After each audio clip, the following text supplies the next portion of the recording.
They get to go to a banquet. And we try to put them on the same kind of pedestal as we do the all-state athletes. Now, I have nothing against athletics or entertainment. Please believe me. You know, I'm from Baltimore. The Ravens won. This is great, okay? But what will maintain our position in the world? The ability to shoot a 25-foot jump shot or the ability to solve a quadratic equation? And we need to put the things into proper perspective. And, you know, many teachers, you know,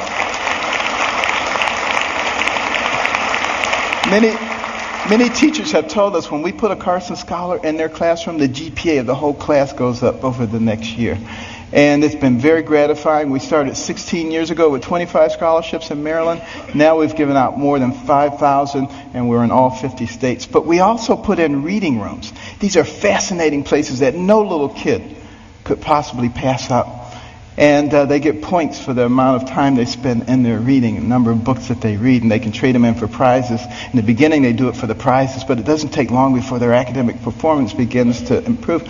And we particularly target Title I schools where kids come from homes with no books and they go to schools with no libraries. Those are the ones who drop out. And we need to truncate that process early on because we can't afford to waste any of those young people. You know, for every one of those people that we keep from going down that path of self-destruction and mediocrity, that's one less person you have to protect yourself and your family from. One less person you have to pay for in the penal or the welfare system. One more tax-paying productive member of society who may invent a new energy source or come up with a cure for cancer. They're all important to us, and we need every single one of them. It makes a difference.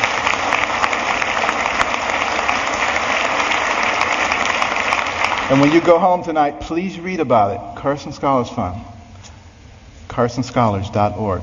But why is it so important that we educate our people? Because we don't want to go down the same pathway as many other pinnacle nations who have preceded us. I think particularly about ancient Rome. Very powerful. Nobody could even challenge them militarily. But what happened to them? They destroyed themselves from within. Moral decay. Fiscal irresponsibility. They destroyed themselves. And if you don't think that can happen to America, you get out your books and you start reading. But you know, we can fix it. Why can we fix it? Because we're smart.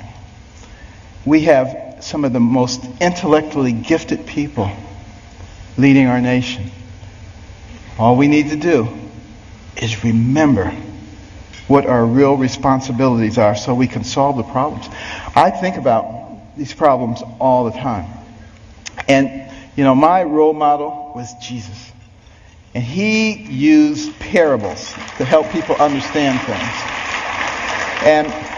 And one of our big problems right now, and like I said, I'm not politically correct, so I'm sorry. But, you know, our deficit is a big problem. Think about it. And our national debt, $16.5 trillion. You think that's not a lot of money? Tell you what, count one number per second, which you can't even do because once you get to 1,000, it takes you longer than a second. But one number per second. You know how long it would take you to count the 16 trillion? 507,000 years. More than 500,000 years to get there. We have to deal with this. Here's the parable. A family falls on hard times. Dad loses his job or is demoted, gets part-time work. He has 5 children. He comes to the 5 children. He says, we're going to have to reduce your allowance. Well, they're not happy about it, but he said, except for John and Susan. They're special. They get to keep their allowance. In fact, we may give them more. How do you think that's going to go down? Not too well. Same thing happens. Enough said. What about our taxation system? So complex. There is no one who can possibly comply with every jot and tittle of our tax. If I wanted to get you or you, I could get you on a tax issue. That doesn't make any sense. What we need to do is come up with something that's simple. And when I pick up my Bible, you know what I see? I see the fairest individual in the universe, God, and he's given us a system. It's called tithe. Now, we don't necessarily have to do it 10%, but it's principle. He didn't say, if your crops fail, don't give me any tithes.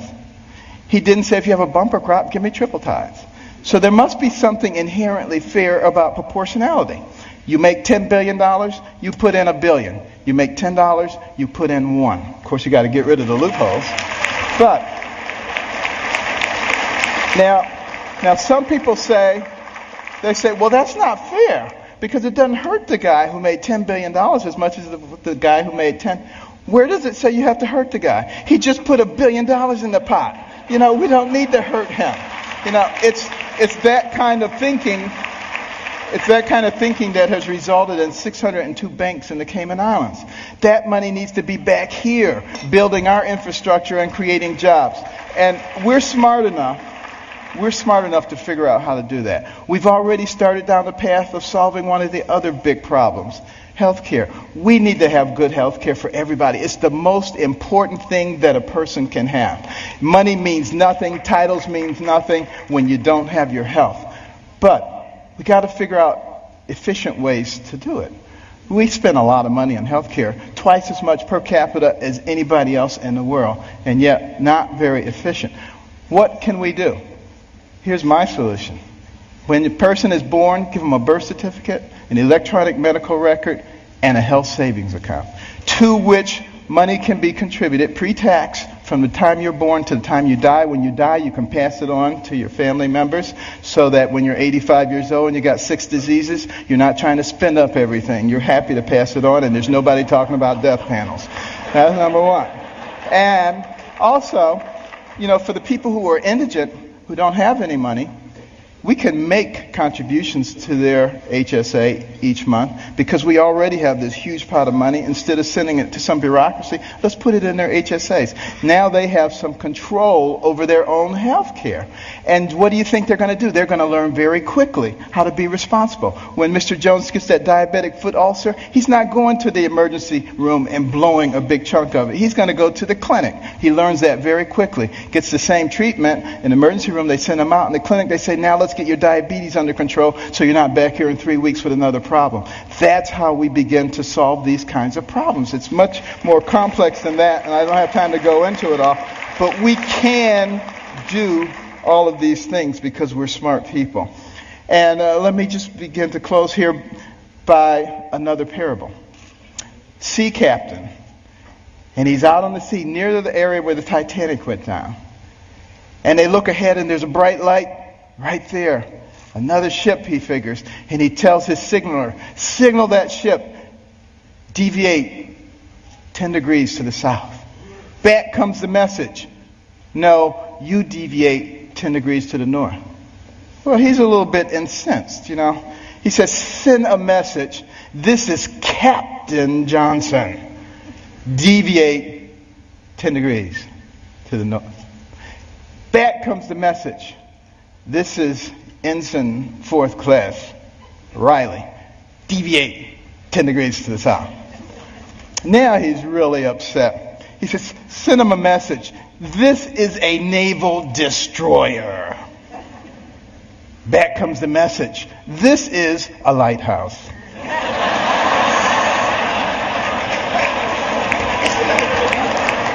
Enough said. Now, what about the symbol of our nation? The eagle. The bald eagle. It's an interesting story how we chose that. But a lot of people think we call it the bald eagle because it looks like it has a bald head. That's not the reason. It comes from the Old English word piebald, which means crowned with white. And we just shorten it to bald. Now use that the next time you see somebody who thinks they know everything. You get them on that one. But why is that eagle able to fly high? Forward, because it has 2 wings, a left wing and a right wing. Enough said. And I want to close with this story. 200 years ago, this nation was involved in a war, the War of 1812. The British, who are now our good friends, thought that we were young whippersnappers. It was time for us to become a colony again. They were winning that war, marching up the eastern seaboard, destroying city after city, destroyed Washington, D.C., burned down the White House. Next stop, Baltimore. As they came into the Chesapeake Bay, that armada of ships, warships, as far as the eye could see, it was looking grim. Fort McHenry standing right there. General Armistead, who was in charge of Fort McHenry, had a large American flag commissioned to fly in front of the fort. The admiral in charge of the British fleet was offended. He said, "Take that flag down. You have until dusk to take that flag down. If you don't take it down, we will reduce you to ashes."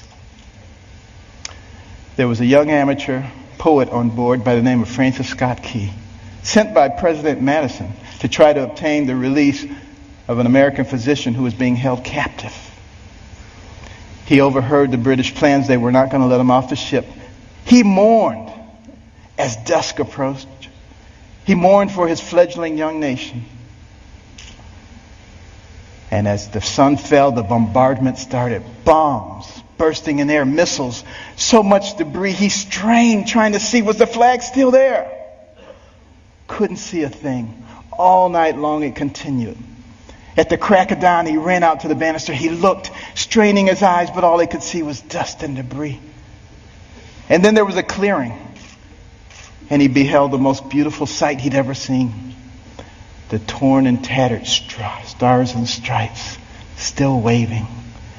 And many historians say that was the turning point in the War of 1812. We went on to win that war and to retain our freedom. And if you had gone into the grounds of Fort McHenry that day, you would have seen at the base of that flag the bodies of soldiers who took turns propping up that flag. They would not let that flag go down because they believed in what that flag symbolized. And what did it symbolize? One nation under God, indivisible, with liberty and justice for all. Thank you. God bless.